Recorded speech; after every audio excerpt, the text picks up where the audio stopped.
somos bienvenidos. Juanito, ayúdame por favor ahí con San Juan capítulo 4.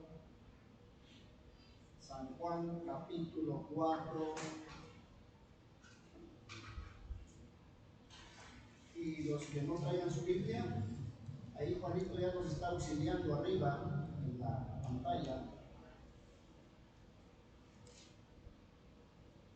Andaba buscando mis lentes y había auxiliado los traigan puestos.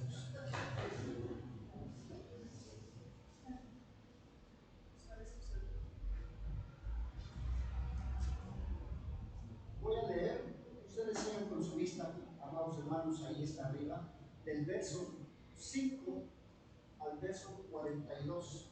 Vamos a hablar sobre este pasaje de Jesús y la mujer samaritana. Ahora entiendo por qué el pastor nos puso ese canto de dame de beber. Dice la palabra de nuestro Dios. Vino pues a una ciudad de Samaria llamada Sicar, junto a la heredad que Jacob dio a su hijo José, y estaba allí el pozo de Jacob. Entonces Jesús, cansado del camino, se sentó así junto al pozo. Era como la hora sexta.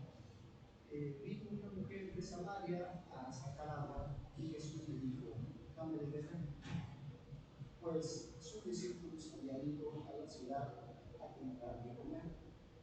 La mujer samaritana le dijo, ¿cómo tú, siendo judío, me pides a mí de beber, que soy mujer samaritana? Judíos y samaritanos no se tratan de eso. Respondió Jesús y dijo, si conocieras el don de Dios y quién es el que te dice dame de beber, tú le pedirías y él te daría agua. La mujer le dijo, Señor, no tienes con qué sacarla y el pozo es hondo. ¿De dónde pues tienes el agua viva? ¿Acaso eres tú mayor que nuestro padre Jacob, que nos dio? Amén. Vamos a decir bastante. Perdón, hermano, perdón. Respondiendo Jesús le dijo, cualquiera que bebiera de esta agua volverá a tener sed, mas el que bebiere del agua que yo le daré no tendrá sed jamás, sino que el agua que yo le daré será en él una fuente de agua que salte para vida eterna. La mujer le dijo, Señor, dame esa agua para que no tenga yo sed, ni venga aquí a sacarla. Jesús le dijo, ve, llama a tu marido y ven acá. Respondió la mujer y dijo, no tengo marido. Jesús le dijo, bien has dicho, no tengo marido, porque 5 maridos has tenido y el que ahora tienes no es tu marido. Esto has dicho con verdad. Le dijo la mujer, Señor, me parece que tú eres profeta. Nuestros padres adoraron en este monte y vosotros decís que en Jerusalén es el lugar donde se debe adorar. Jesús le dijo, mujer, créeme que la hora viene cuando ni en este monte ni en Jerusalén adoraréis al Padre. Vosotros adoráis lo que no sabéis, nosotros adoramos lo que sabemos, porque la salvación viene de los judíos. Mas la hora viene y ahora es cuando los verdaderos adoradores adorarán al Padre en espíritu y en verdad, porque también el Padre tales adoradores busca que le adoren. Dios es espíritu, y los que le adoran en espíritu y en verdad es necesario que adoren. Le dijo la mujer, sé que ha de venir el Mesías llamado el Cristo. Cuando Él venga, nos declarará todas las cosas. Jesús le dijo, yo soy el que habla contigo. En esto vinieron sus discípulos y se maravillaron de que hablaba con una mujer. Sin embargo, ninguno dijo, ¿qué preguntas? ¿O qué hablas con ella? Entonces la mujer dejó su cántaro y fue a la ciudad y dijo a los hombres, venid, era un hombre que me ha dicho todo cuanto he hecho. ¿No será este el Cristo? Entonces salieron de la ciudad y vinieron a él. Entre tanto, los discípulos le rogaban diciendo: Rabí, come. Él les dijo: yo tengo una comida que comer que vosotros no sabéis.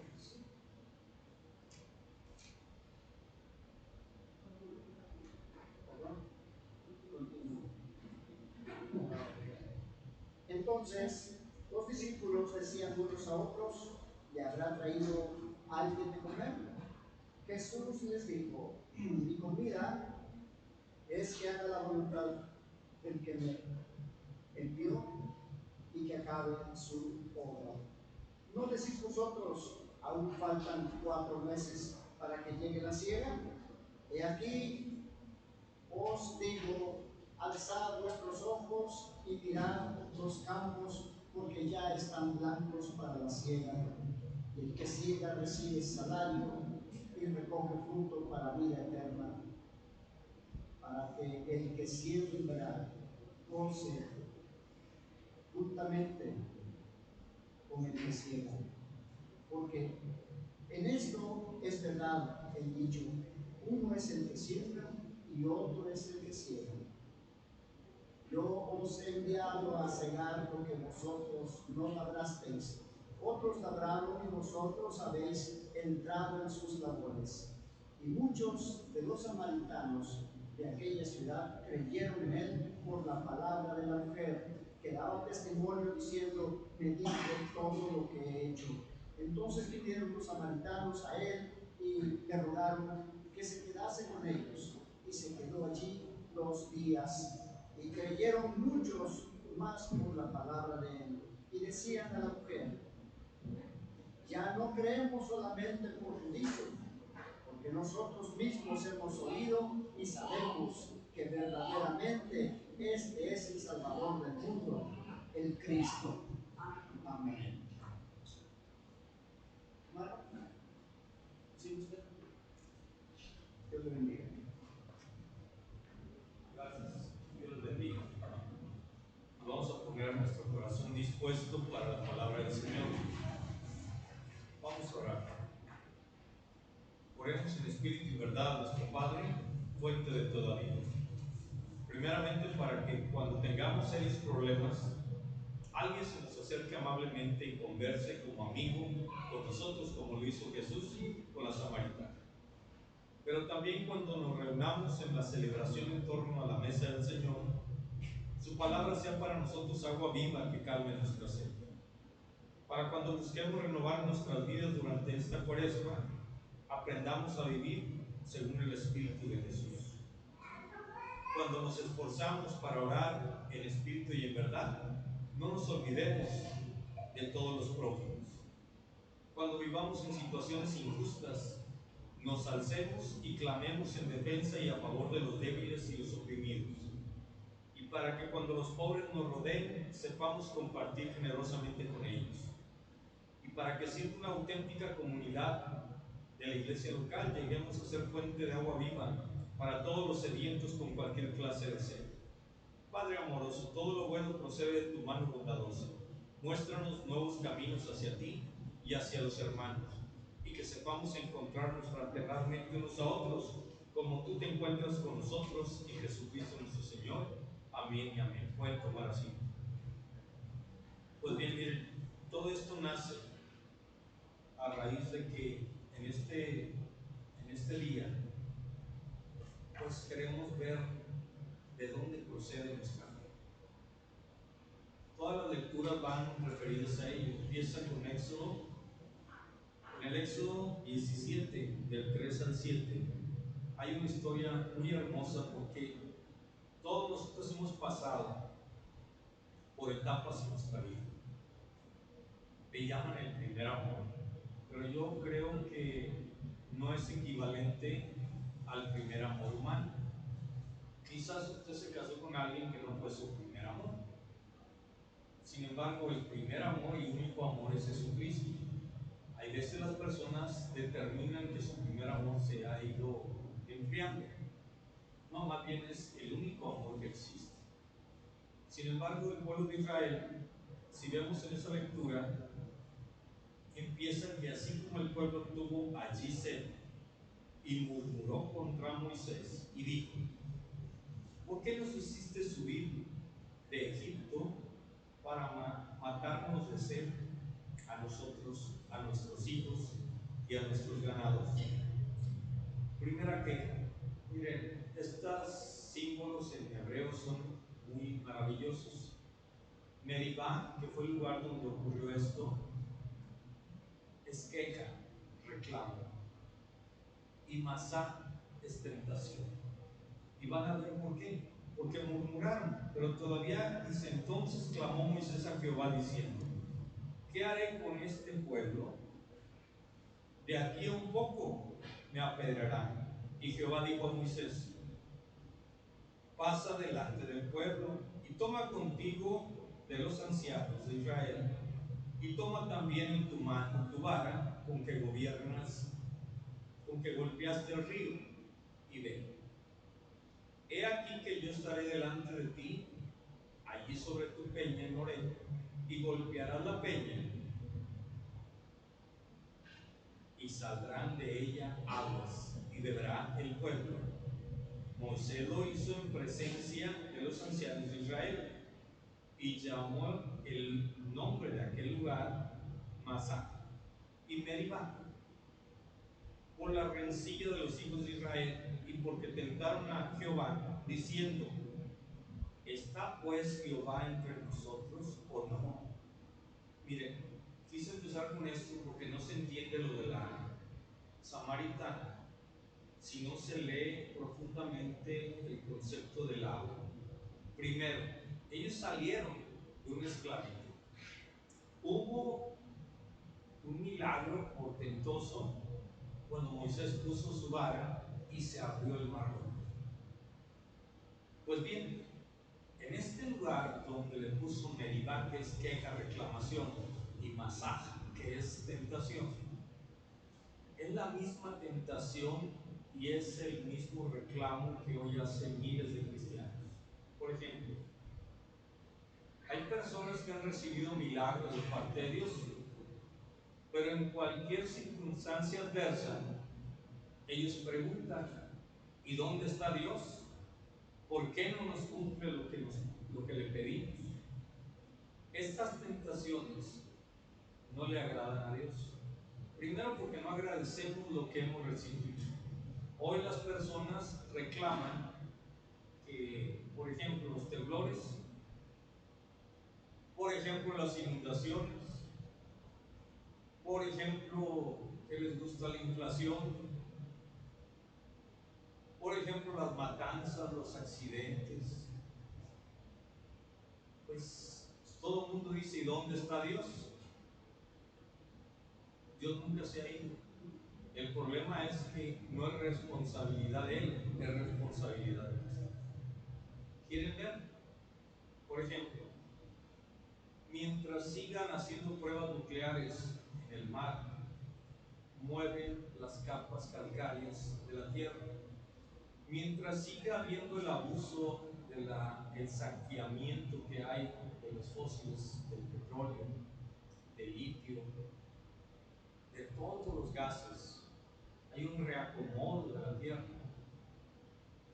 Mientras exista que cada quien es dueño de su propia vida y puede hacer lo que le dé la gana, porque para eso trabaja, y para eso gana dinero, y para eso vive en tal pueblo, que es igual a lo que está pasando aquí.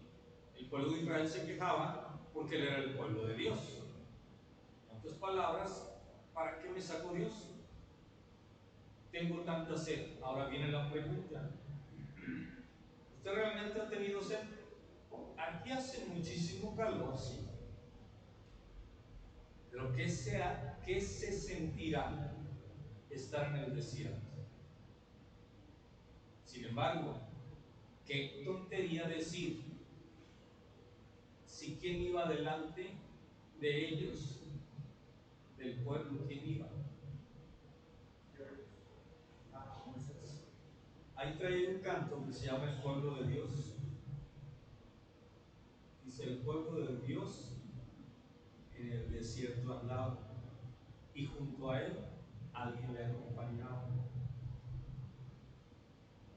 Y aún viendo todos los símbolos, los portentos y los milagros, reclaman. Claro que tienen sed, pero cuidado, había una nube que los protegía. Pero las personas no estamos a gusto jamás. Jamás. Que si hace calor, porque hace calor. Si hace frío, porque hace frío. Si todo está bien, porque no va a durar. Pero de todas formas nos vamos a quedar. Si ganamos mucho dinero, porque luego nos van a secuestrar. Si ganamos poco dinero, porque no nos alcanza. Si ganamos dinero justo, no, y luego qué voy a hacer con el resto. Nunca estamos de acuerdo. El pueblo de Israel se le olvidó cómo vivía, se le olvidó cómo lo oprimía y puso a prueba a Dios. No haga usted eso, por favor. Mucha gente prueba a Dios. Todavía dicen, pruébame y yo abriré las ventanas de los cielos. Pero no está hablando de pruebas de esta índole.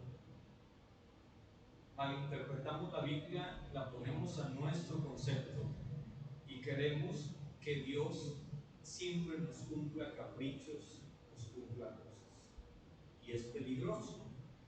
Sin embargo, cuando vemos la historia del pueblo de Israel, vemos que no fue la única queja. Y no fue la única queja por el agua. Lo que pasa es de que la Biblia no se lee por pedacitos. Así como la carne no se pone un pedacito y la guarda y dentro de un mes come otro pedacito, porque se le va a echar a perder. Creo que la Biblia se tiene que leer en su contexto remoto, directo e integral. En Números capítulo 5, ahí ya viene la parte en la cual viene otra queja del pueblo de Israel. Otra vez tiene sed. Pero fíjense, le pegó con la misma vara y brotó agua viva de una piedra. ¿Cómo le gustaría a Samuelito tener esa vara ahí en Monterrey? Pero él nunca la va a tener porque él no es libertador de nada, ni de Marianita. Nosotros a veces tenemos el error de confiar en los hombres en lugar de confiar en Dios. Y sin embargo, en las lecturas de hoy, cuando llegamos al punto de la samaritana, hay cosas increíbles. Primero, le era necesario pasar por Samaria. Segundo, llegó a un pozo que se llama de Sicar, donde ahí precisamente Jacob puso ese pozo donde da agua viva. Nada más que, ¿qué le pasa a un pozo cuando usted egoístamente dice, como han de haber hecho varios ahí en Monterrey, no, pues lo guardo, lo voy a cerrar para cuando yo tenga necesidad de salir? ¿Qué le pasará a ese lugar? Se engorda, se seca. Se seca, se va el agua, se va. El agua del pozo está para dar agua, no para conservarla. Cuando un pozo es conservado sin movimiento, se seca. Igual usted e igual yo. El agua viva que recibió cuando, si usted lo recibió, porque no todos lo recibieron, cuando usted aceptó a Cristo, si usted no la da, se va a secar. Y esto es importante. Entonces él llega, y llega a la hora nona, o a la hora sexta. ¿Qué hora llega? Si escucharon. A ver, bonito, ¿cuál capítulo que era? 4. ¿En qué parte dijo? Hay que leer la Biblia imaginándonos lo que está ocurriendo, porque la Biblia no tiene nada de sobra ni nada le falta. Todo lo que está escrito tiene un porqué y un propósito y una revelación. Entonces, lo primero que ocurre ahí, cuando dice, vino pues una ciudad de Samaria llamada Sicar, junto a la heredad que Jacob dio a su hijo José. Y estaba allí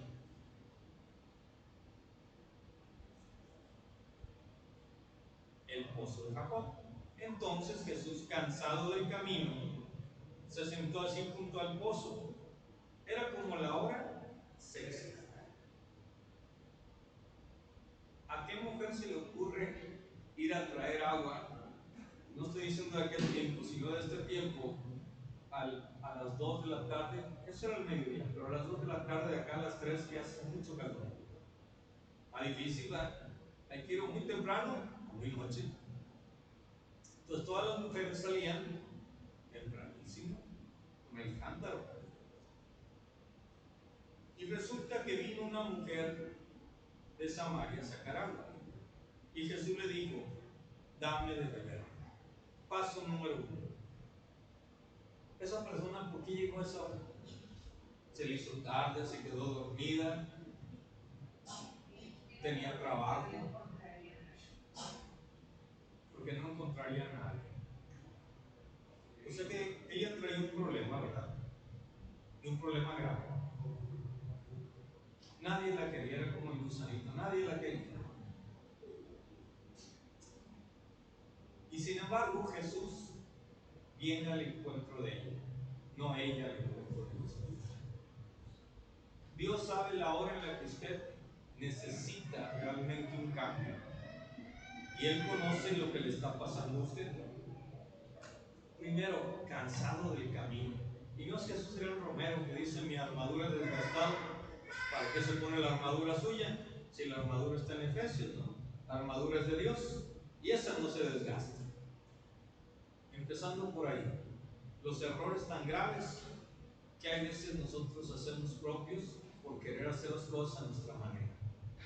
Pero primero, cansado del camino, llega y se sienta. Y él espera, porque él no trae con qué sacar el agua. Él ya sabía que venía una persona. Entonces, él es capaz de superar muchos prejuicios. Número 1, en aquel tiempo era muy mal visto que un hombre le hablara a una mujer. En primer lugar. En segundo lugar, era más mal visto que un judío le hablara a un samaritano, independientemente si fuera mujer o hombre. Pero ubiquémonos. Usted viene de caminar en el desierto. ¿Quién es él? ¿Por qué Dios no hace las cosas como nosotros la haríamos? Si usted fuera Dios, ¿qué hubiera hecho?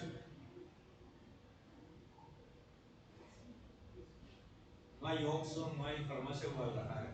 ¿Qué hubiera hecho? Porque aquí la señora que llegó, que por cierto, ¿cuál era su nombre? ¿Quién sabe? Porque eso no importa. Lo que importa es lo que hace Cristo en ella, no quién era, sino quién es a partir de ese encuentro. Primero había una cuestión de tipo cultural que traía la mujer, que no se podía hablar en público con hombres, como hoy ocurre con los ibanes, con los talibanes. Número 2, había una cuestión de carácter social también que tenía esa persona, porque los judíos eran contrarios a los samaritanos. Los samaritanos se habían quedado nada más con la Torá, con los 5 primeros libros de la Biblia, mientras que los judíos tenían a su cargo el Nabim y el Ketubim, los profetas y los escritos sapienciales. O sea que ellos se creían que tenían mejor Biblia, ¿no? Tenían toda la palabra de Dios.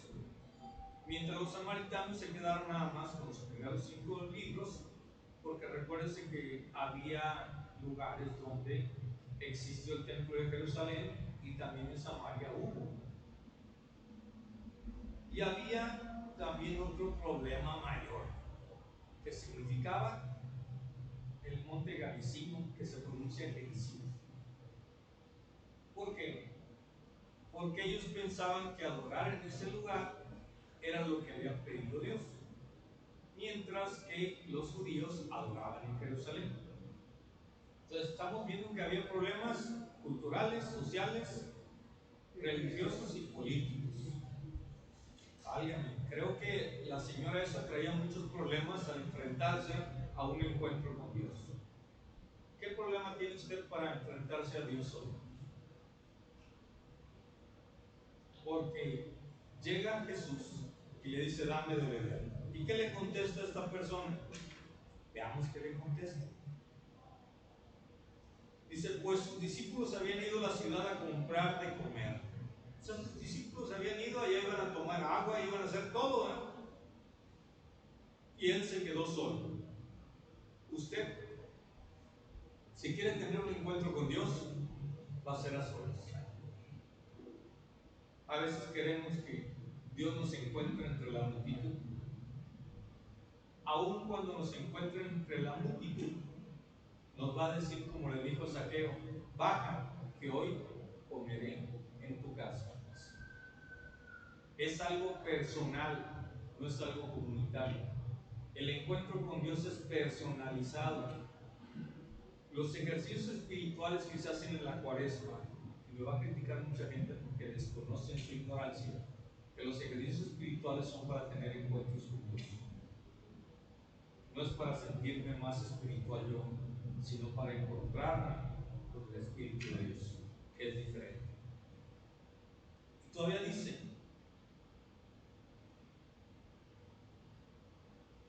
la mujer samaritana le dijo, ¿cómo tú siendo judío me pides a mí de beber que soy mujer samaritana? A ver, ¿cómo se escucha eso? ¿Cómo se escuchará eso? Un reclamo también, ¿verdad? Así como reclamaron del agua ya, ahora está reclamando a ella, ¿cómo te atreves a hablar conmigo? Tú que eres judío. Porque judíos y samaritanos no se trataban entre sí. Respondió Jesús y le dijo, esta es la parte clave de todo esto. Si conocieras el don de Dios y quién es el que te dice, dame de beber, tú le pedirías y él te daría agua viva. Si conocieras el don de Dios. ¿Usted conoce realmente el don de Dios? Yo recuerdo en una de las giras con el superintendente que visitamos a cada pastor y cada familia pastoral y se entrevistan por separado. Y se le entrevistó a una persona que pareciera que le estaban haciendo un examen, como cuando nos dicen a nosotros, ¿usted está sano? Bien sano. ¿Cómo su sano? Yo estoy bien sano. Pero cuando nos empiezan a preguntar algunas cosas, caray, ya no es igual. Entonces le preguntó, ¿qué dones tiene usted? No, hombre, hizo una lista, yo creo que era de Corintio, tenía todos los dones. Y le dijo al superintendente, ¿qué de dones tiene en su mano? Porque nadie le va a creer lo que estaba diciendo. Si tuviera todos esos dones, entonces ¿por qué vive así? ¿Y por qué iba a renunciar? ¿Y por qué se estaba quejando de la iglesia? Vean cómo nosotros a veces mentimos. Bueno, ahora, si conocieras el don de Dios y quién te pide de beber, tú le pedirías a él. ¿Por qué? Porque el pueblo de Israel le pidió, le exigió y se quejó. ¿Dónde está Dios ahorita que lo necesitamos? Pues bien, la mujer le dijo, Señor, no tienes ni con qué sacar, ¿cómo vas a dar agua tú a mí? A ver, usted le pide algo a Dios y resulta que Dios le dice, no te preocupes. ¿Usted qué contesta? La verdad. Señor, tú estás en el cielo, yo soy la que estoy sufriendo aquí, Dios te lo va a dar. ¿Pero cómo? Si lo necesito ya. Es muy similar, ¿eh? No crea que porque usted venga a la iglesia es diferente a todos los personajes bíblicos. Pues bien, después de esto, ¿qué ocurrió?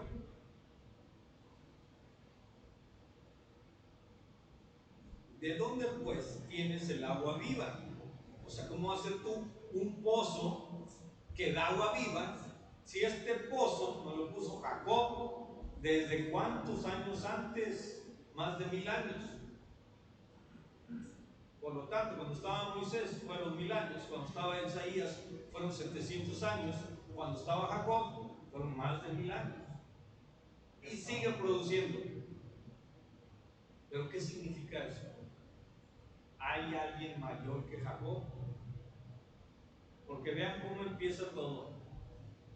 El Dios de Abraham, el Dios de Jacob, el Dios de Isaac. Ellos se referían a ese Dios que era el mismo de ellos.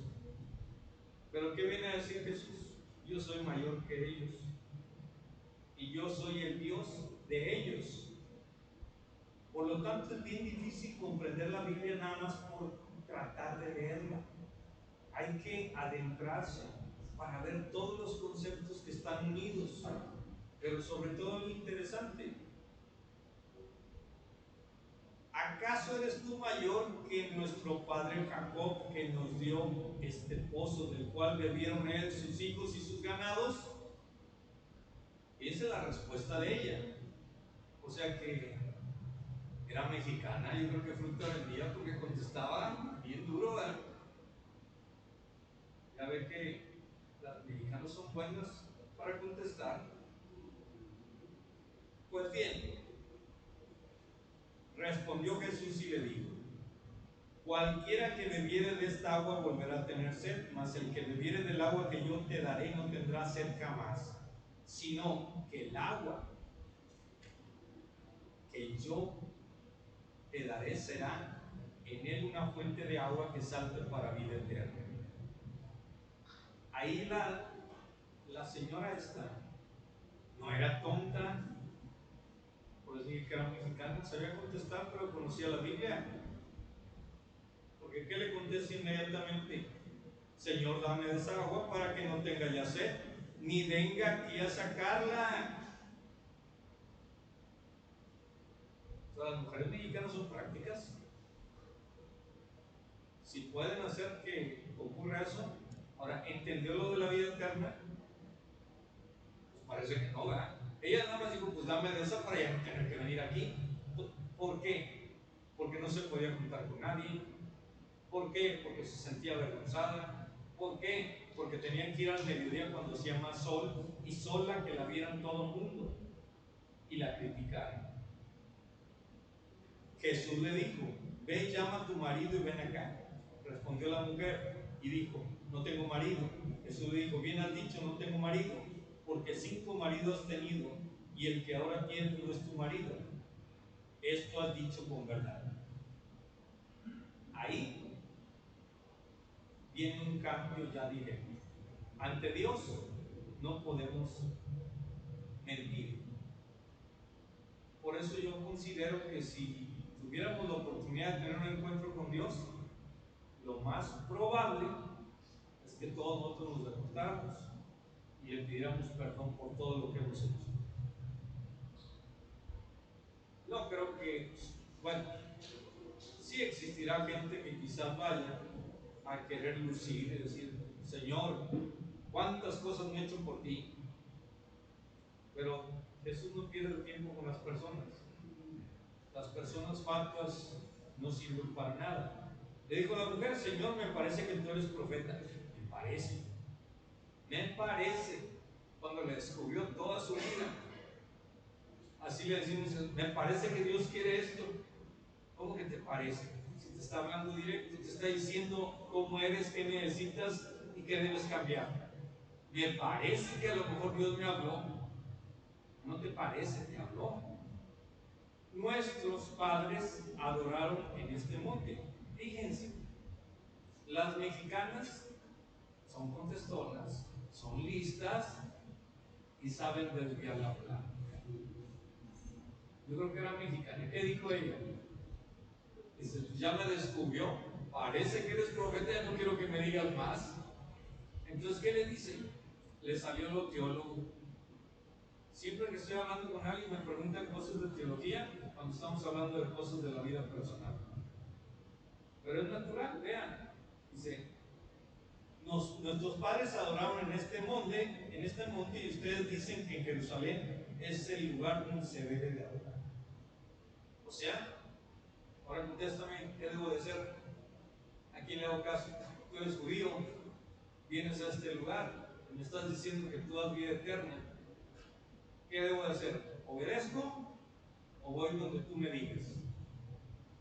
Y vean lo que contesta Jesús. Mujer, créeme que la hora viene cuando ni en este monte ni en Jerusalén adoraréis al Padre. Vosotros adoráis lo que no sabéis. Y aquí viene el punto importante. Primero, ¿conocéis el don de Dios? Si supieras quién te pide, le pedirías a Él. Y aquí le dice, adora lo que no conoce, lo que no sabe. Nosotros adoramos lo que sabemos. Ah, caray. Ahora Jesús le contestó duro, ¿no? Tú no sabes ni siquiera a quién adoras. Nosotros sí sabemos. Porque la salvación viene de los judíos, no de los samaritanos. ¿Qué significa esto? La salvación no viene de una iglesia ni de un pastor. Viene directamente de Dios. Y hay gente que anda buscando que con ese pastor me siento bien.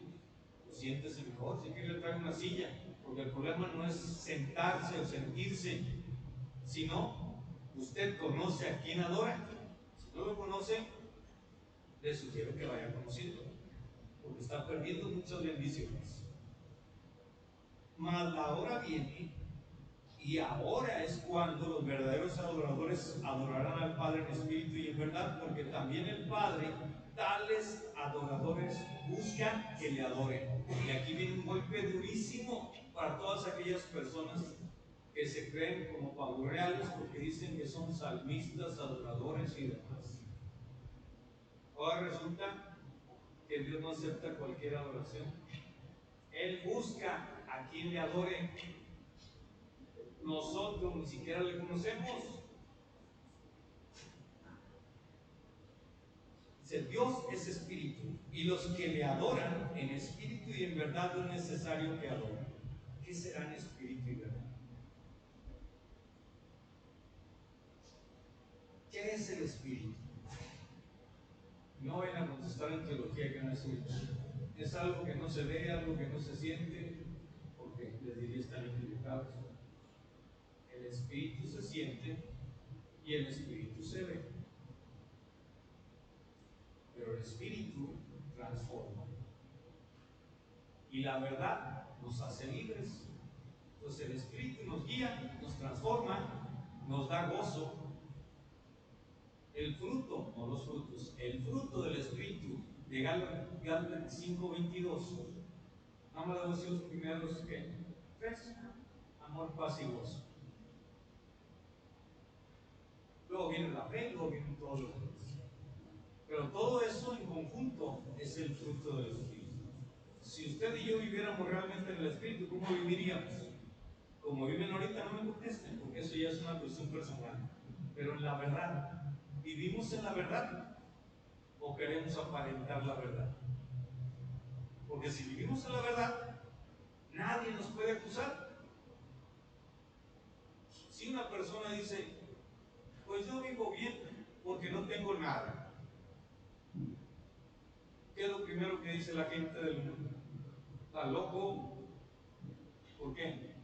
Porque no tengo lo que tú tienes, pero tú lo debes y vives esclavizado a eso que tienes y debes. Pues prefiero estar libre y no tener nada.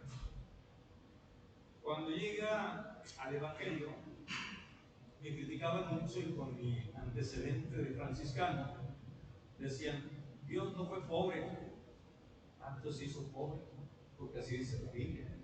Se hizo pobre por nosotros, en primer lugar.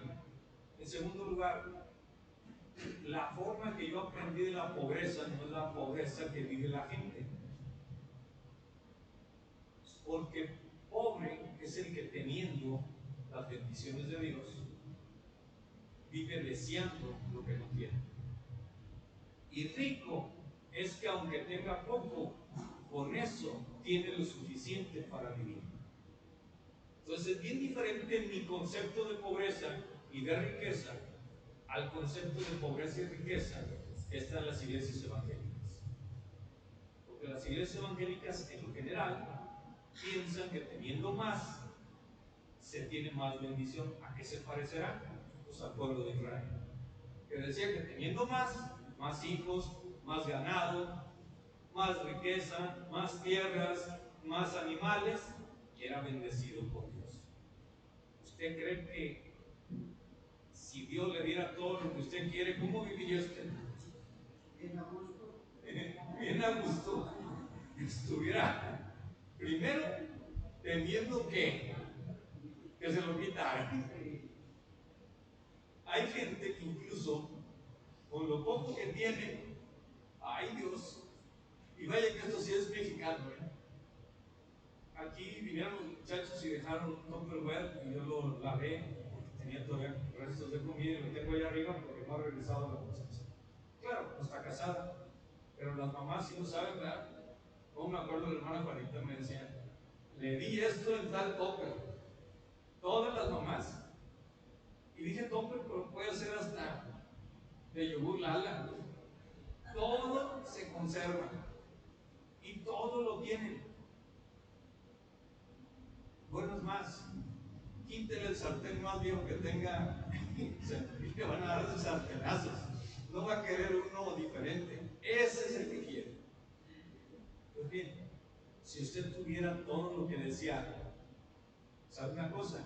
No terminaría de pedir ni de desear. Porque en ese instante que usted diga, yo quiero tener más muebles, no, me acuerdo un amigo mío, él sí adquirió esposa, él la buscó y se casó. Él tenía 38, él murió como a los 42 y la muchacha tenía 18. Él era de la Ciudad de México, sus padres eran españoles. Y lo primero que hizo él es comprar una tienda muy famosa de allá de la Ciudad de México, que se llama de Europa, todos los muebles. Muy bien. Digamos que no tenía casa. Cuando rentó la casa y llegaron los muebles, no cabían los muebles. Porque eran tan grandes la sala comedor que no cabía. Entonces entraba uno a su casa y andaba como gato en todo eso porque no cabían. Entonces a veces nos pasaría igual. Si pidiéramos algo, al rato, no, pues no me cabe en la casa, quiero otra casa más grande. Luego tiene la casa más grande, la vuelve a llenar y ¿qué? Otra. Y sigue con cachivaches y media ahí guardados que no sirven para nada. Entonces, cuidado. Esta mujer deseaba satisfacer sus necesidades, pero no la vida eterna, que de ahí nació esto. Si tú supieras y conocieras el don de Dios y quién te pide de beber agua, tú le pedirías a Él para que sea de vida eterna. Porque tú ya se rió la mujer, ¿cómo vas a dar agua si tú ni traes en qué sacarla? ¿Quieres agua viva? ¿Cómo va a ser mayor que el pozo de Jacob, que ha durado 1000 años aquí? Pues resulta ser que después de esto pasa algo interesante. En esto, Jesús le dijo, yo soy el que habla contigo, el que declarará todas las cosas, el Cristo. Le revela algo que ni siquiera los apóstoles sabían, que Él era el Cristo. Él iba a declarar todas las cosas. Y no que usted se ponga a declarar, quiero comer esto al mediodía. Pues a hacerlo, vaya a comprarlo, porque Dios no va a enviar a un ángel a traérselo a su casa. Y todavía va a haber gente que me diga, a mí me lo ha traído un ángel. Sí, pero hay ángeles buenos y hay ángeles malos. Quién sabe si el demonio se lo traiga para que usted se chique. Porque Dios tiene hijos, pero no están chicados sus hijos. Y luego dice, en esto vinieron sus discípulos y se maravillaron de que hablara con una mujer. A ver, se maravillaron diciendo, aleluya, qué bueno que el hermano Jesús está hablando con una mujer. ¿Por qué se maravillaron?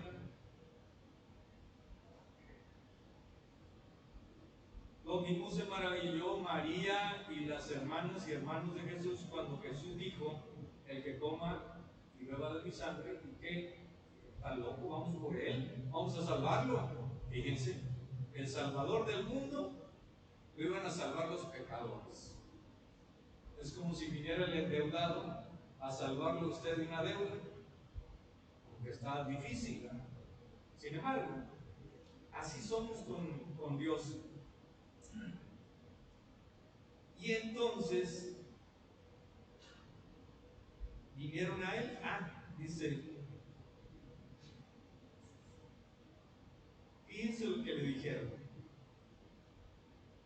Ninguno dijo nada, se maravillaron. ¿Qué preguntas? ¿O qué hablas con ella? Entonces la mujer dejó su cántaro y fue a la ciudad y dijo a los hombres: a ver, fíjate entonces, bueno, imagínese el cántaro, ahí se quedó.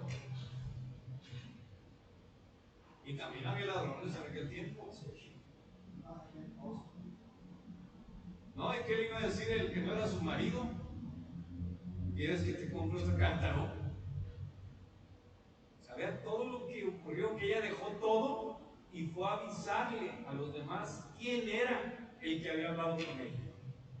Le pregunto a usted, cuando usted recibió a Cristo, ¿fue a gritarle a todo el mundo? No a gritarle, sino a conversar con los demás lo que había pasado. O se metió a la iglesia y ya se sintió feliz. El problema es que Dios no le habló nada más aquella vez. Le habla todos los días. Y todos los días va a decirle a la gente: mejor no, ¿verdad? Venid, ven a un hombre que me ha dicho todo cuanto he hecho. ¿No será este el Cristo? Entonces salieron de la ciudad y vinieron a él. Entre tanto los discípulos le rogaban diciendo: Rabí, come. A ver, si se pusiera a comer Jesús en ese instante, ¿qué iba a ocurrir? Deje de la mujer, los que llegaban eran samaritanos. Ellos pensaban muy diferente. Y en ese instante, o es más, se la pongo sencilla a usted. Si usted va a visitar a alguien y lo encuentra en la mesa con la comida y dice: alabado sea el Señor, no, o sea, quizás no va. Si me dice: estoy ahorita en la comida, quizás no va. ¿Por qué? Porque no quiere interrumpirme. Entonces, aquellos fueron a comer y trajeron de comer. La pregunta es: si usted tiene sed a comer, va a estar difícil, ¿verdad? Primero quieres saciar la sed. Pero estoy hablando metafóricamente, porque la comida que quería Cristo no era la comida física, sino el alimento, dárselo Él a la gente. Él era el pan vivo bajado del cielo. Y vuelvo al punto de partida: aquellos que traían sus taquitos, sus quecas, querían invitarle a Dios cuando Él es el pan vivo bajado del cielo. Pero todavía les contesta Dios, ¿no? Sí. Yo tengo una comida que comer, que vosotros no sabéis. Entonces los discípulos decían unos a otros: ¿le habrá traído a alguien de comer? Ahora pensaban, las mujeres se los trajo. No, no podían pensar eso, porque la mujer no podía traerle a comer a un hombre y una samaritana no podía hablar con un judío. Jesús les dijo: mi comida es que haga la voluntad del que me envió y que acabe su obra. ¿A cómo hay pastores que acaban con la obra? No, aquí Cristo venía con una misión, no venía solamente a comer. Hay veces, hay poca gente que me puede entender en algo. Cuando uno es apasionado en lo que quiere, en lo que fue llamado, pues a veces ni hambre da. Sinceramente no da hambre, porque uno está enfocado en la meta, en la misión. Si no decís vosotros: aún faltan 4 meses para que llegue la siega, y aquí os digo: alzad vuestros ojos y mirad los campos, porque ya están blancos para la siega. Y el que siega recibe salario y recoge fruto para vida eterna, para que el que siembre goce juntamente con el que ciega. Porque en esto es verdaderamente el dicho: uno es el que siembra y otro es el que ciega. Yo os he enviado a cegar lo que vosotros no labrasteis. Otros labraron y vosotros habéis entrado en sus labores. Y muchos de los samaritanos de aquella ciudad creyeron en él por la palabra de la mujer que daba testimonio diciendo: me dijo todo lo que he hecho. Hasta aquí hay una parte interesante. Pero sean tan hábiles en dar su testimonio en un libro. Esta señora no sacó su diario a decir todo lo que le había dicho. Dijo: me dijo todo lo que he hecho, punto y aparte. Ya la gente de ahí, chismosa, ya sabía todo lo que le ha hecho. No había ninguna necesidad. Nosotros nos pasamos mucho tiempo hablando de nosotros en lugar de hablar del Rey de Reyes. Es una realidad. Entonces vinieron los samaritanos a él y le rogaron que se quedase con ellos, y se quedó 2 días. Y creyeron muchos más por la palabra de él, y decían a la mujer: ya no creemos solamente por tu dicho, porque nosotros mismos hemos oído y sabemos que verdaderamente este es el Salvador del mundo. Entonces, ¿qué significa esto? Miren, se requiere tener un encuentro personal con Cristo. No es aquí en la iglesia, es aquí en el corazón. No cometan errores de traer gentes sin haberlos amado ustedes primero y ponerlos a los pies de Cristo en la casa de ellos. Porque esa es una de las formas más seguras de que no van a creer en lo que usted cree, van a creer en Cristo, que es diferente. No van a creer en lo que usted dice, van a creer en lo que está escrito. Son cosas tan distintas que hoy vemos con tristeza que cuánta gente en esta época que es la cuaresma de preparación espiritual, donde deberíamos estar ejercitándonos. A ver, eso también es cierto. Antes de la Semana Santa, las mujeres del mundo, ¿cómo se ejercitan? ¿Y para qué se ejercitan? Para que entre untado el traje de baño, ¿verdad? O sea, ahí sí se meten al gimnasio, se ponen a dieta para ir a lucir lo mejor que pueden. Y nosotros los cristianos no tenemos algo más grande que la carne, es el espíritu. ¿Cómo ejercitamos el espíritu? No, pues voy a la iglesia, no, pues escucho música cristiana. Pues qué bueno, imagínense que se quiere poner el traje de baño, fuera del gimnasio, pero no entrara. Y escuchara cómo rebajan de peso todos. ¿Serviría de algo? Pero ahí viene lo más interesante de la cuaresma, el ayuno. Y si no deja de comer, pues ¿para qué va al gimnasio? ¿Y para qué escucha todas las recetas? Si al final del tiempo,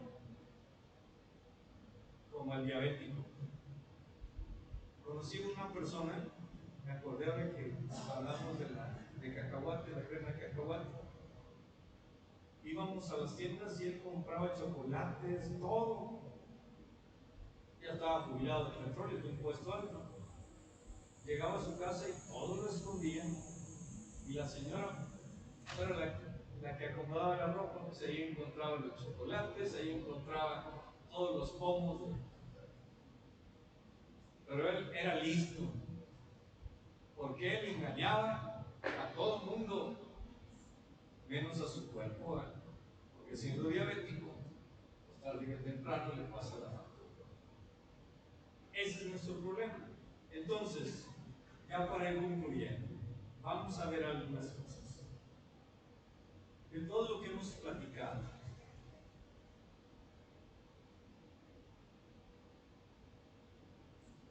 la samaritana llegó, habló con él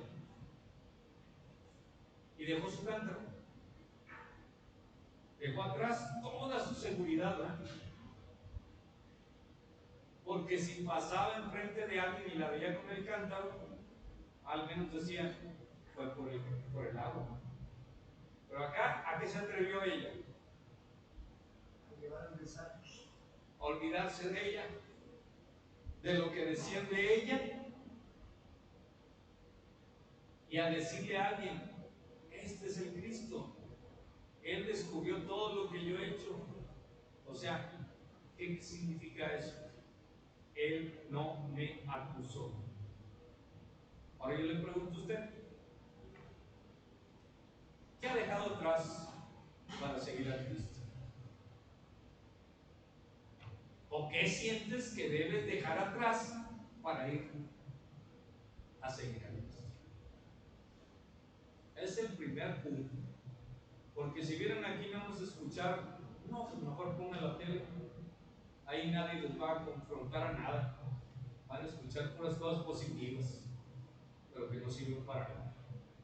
Dice que un día iba un paracaidista y le agarró en el aire unos aires cruzados y lo llevó hasta la copa de un árbol y ahí se quedó colgado. Y en eso va pasando una persona y le dice, oiga, dígame dónde estoy. Pues él, para saber qué tan lejos estaba del lugar, dice, en la copa del árbol. Dice, usted es cristiano, ¿verdad? Dice, sí, ¿cómo lo sabe?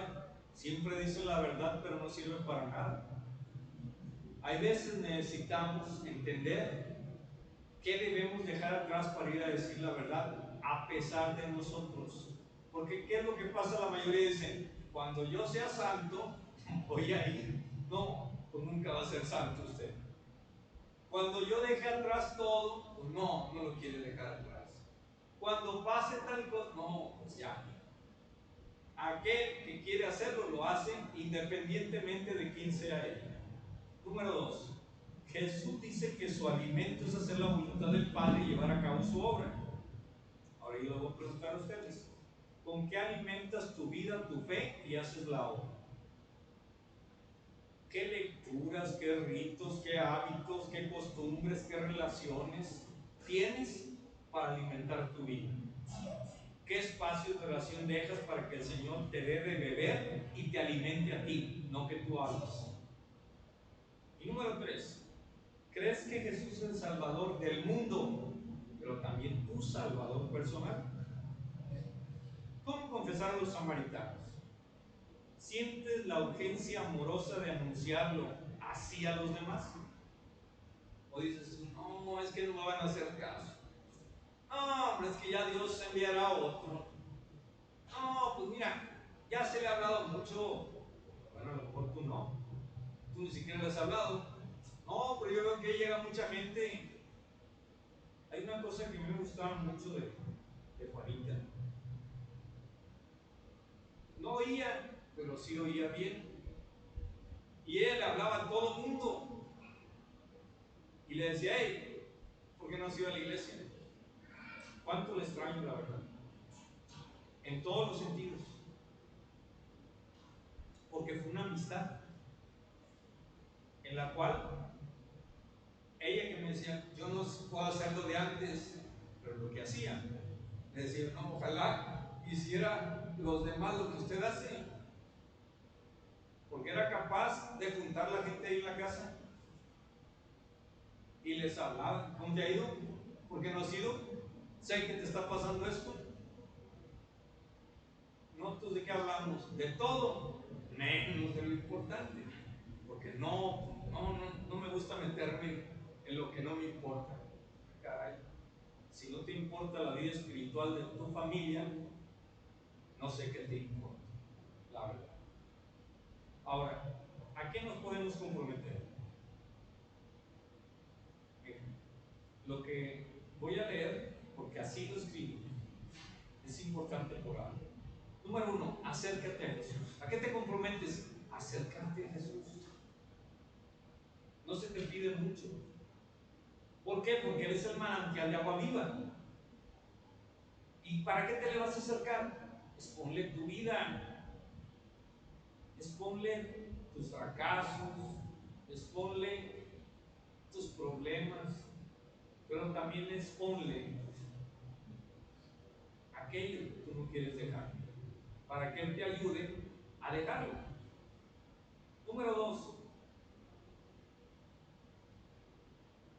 da gracias por algo, porque hay Dios mientras pueda hallarlo, ¿verdad? O sea, ahí está esperándote, al borde de ese pozo, ahí está esperándote. Entonces, ¿qué necesita? Acercarse, platicar y confiar que Él los está esperando ahí.